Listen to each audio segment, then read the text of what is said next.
రాష్ట్ర ఆవిర్భావ వేడుకలలో భాగంగా అందించడం జరిగింది. BC వెల్ఫేర్ శ్రీ పొన్నం ప్రభాకర్ గారు. This year also conducted road safety awareness programs for 1 month, reduce road accidents, road safety awareness parks for school children at Hyderabad, Karimnagar, inaugurated by Honorable Minister of Transport and BC Welfare, Shri Ponam Prabhakar garu, shortly going to be launched in all other districts. Vahana and Sarathi launched at Transport and BC Welfare, Shri Ponam Prabhakar garu, shortly going to be online services, citizen friendly. In Telangana, scrapping policy introduced for 15 years completed old vehicles launched by Prabhakar గారు. మనం చూస్తున్నాం జిల్లా రవాణా శాఖ రాజన్న సిరిసిల్లాకు సంబంధించినటువంటి శకటం మనం చూస్తున్నాం.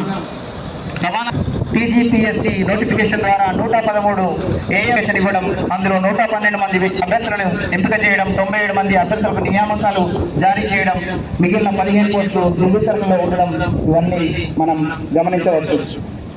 Traffic అవగాహన రోడ్డు భద్రత, ట్రాఫిక్ నియమాలు మరియు గురించి మా తెలంగాణ రాష్ట్ర ప్రభుత్వం మరియు రవాణా శాఖ రూపొందించిన ఒక శిక్షణా కేంద్రం. ఇట్టి అవగాహన పార్క్ మన ముఖ్య ఉద్దేశం ప్రతి 15 సంవత్సరాలు దాటిన ప్రతి వాహనాన్ని స్క్రాప్.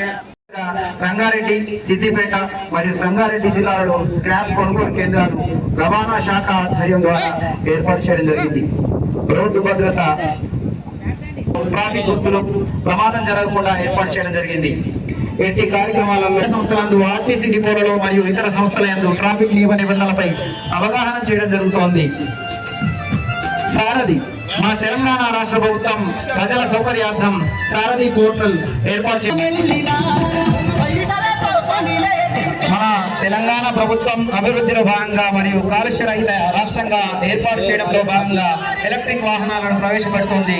ప్రతి ఎలక్ట్రిక్ వాహనం ఖరీదు చేసిన వాహనదారునికి జీవితకాలం పన్ను మినహాయించడం జరుగుతుంది.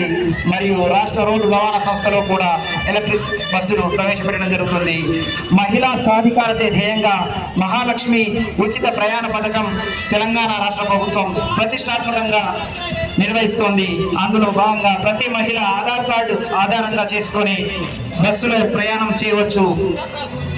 తమకు ఉన్నటువంటి పనులకు ఎక్కడికైనా వెళ్ళడానికి ఆధార్ కార్డు ఒకటి చూపించి ఎక్కడికైనా ప్రయాణించడానికి.